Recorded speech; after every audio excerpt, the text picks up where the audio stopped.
The investments in the U.S. are controlled by women. The problem is that half of the women in this country confess that investing is scary. Getting ready for retirement is intimidating. But the author of this book, 20 Retirement Decisions You Need to Make Right Now, says it doesn't have to be. LeVitre is a certified financial planner who has discovered there is one interesting key to really making this work and being successful on this. Well, it's having a financial plan. And studies show that if you have a plan, you could have twice as much money as opposed to not having a plan. I think I'm guilty of one of those people. I have no plan. I just sort of randomly hope something magical is going to happen, and that's probably why other people are more successful at it, because they actually have the plan, right? That's very true. If you have some structure and some discipline, it makes the process easier, and you'll have more money. And Ray has had this great idea. You sort of like to liken this to having like different buckets that you put your money in, the different allocation that you have here for your retirement funds. Walk me through the buckets. How many buckets are 3 buckets, right? 3 buckets. And yeah, this is the bucket investment strategy or the peace of mind investment strategy. So here's the first bucket here. What should be going in the first bucket? Yeah, bucket 1 is money we're going to spend in the next 1 to 3 years. And this is money that we're not going to take any risk with. It's money that's in CDs, checking savings, money markets, those types of investments. Here's the second bucket. What should be going in that one? Bucket 2 is money we're going to spend in years 4 through 10 or 4 through 9. And this is money we're going to invest in bonds. We'll take a little bit more risk, and we're going to buy bonds or bond mutual funds. And I'd suggest 3 slices at least of the bond market. And then our last bucket, what one is this? This is our 10-year plus money, and this is the money we invest in stocks or stock mutual funds. And if we don't need it for 10 years, we don't have to worry about it when the markets are having problems. Now we've got the 3 little buckets there.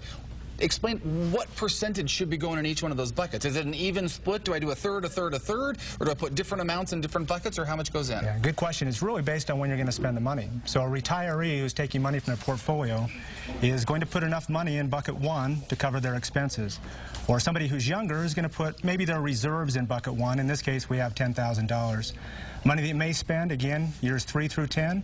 It's bucket 2, and then finally bucket 3 is money we're not going to spend for quite some time, in this case $60,000. So this is sort of a 10, 30, 60 split. Whatever you have, divide it up in percentage-wise, put 10% in the first one, 30%, and then 60% in the last one would be sort of a good approximation, right? Yeah, and that'd be appropriate for somebody who's, say, 40, 45, 35 to 45, somewhere in there. If you're getting ready to retire a lot sooner than that, you might have to judge and rethink how you're going to be putting the money in the buckets, right? Exactly. Retirees, probably 40 to 50% in stocks and the rest in bonds and cash. You know, there are probably people who say, you know, with the beating that the stock market's taken the last little while and all my investments have disappeared, you say if you're properly allocated, you really don't have that exact problem if you have the money in the right area, right? Right. In fact, that's the goal, is peace of mind. We don't want to have any anxiety, and the way we can avoid that is simply investing our money so that our long-term money is the only money that's at risk in the market. And when the markets have problems, we don't have to worry about it. You have a little example of this. If someone were to invest in just stocks, this would be if just in stocks in 2008,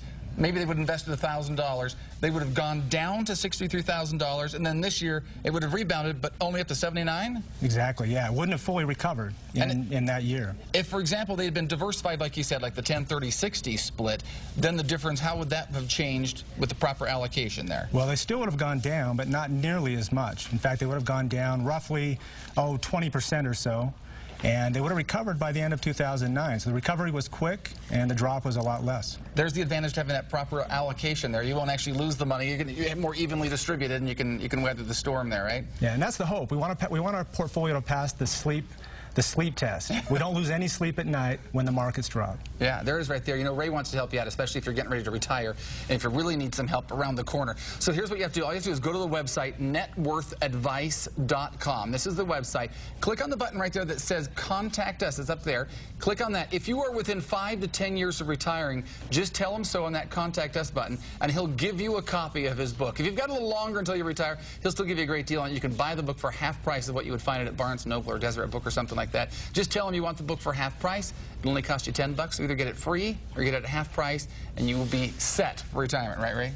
I hope so. That's the goal. That's it. Thanks so much for stopping in. Right. Thank you.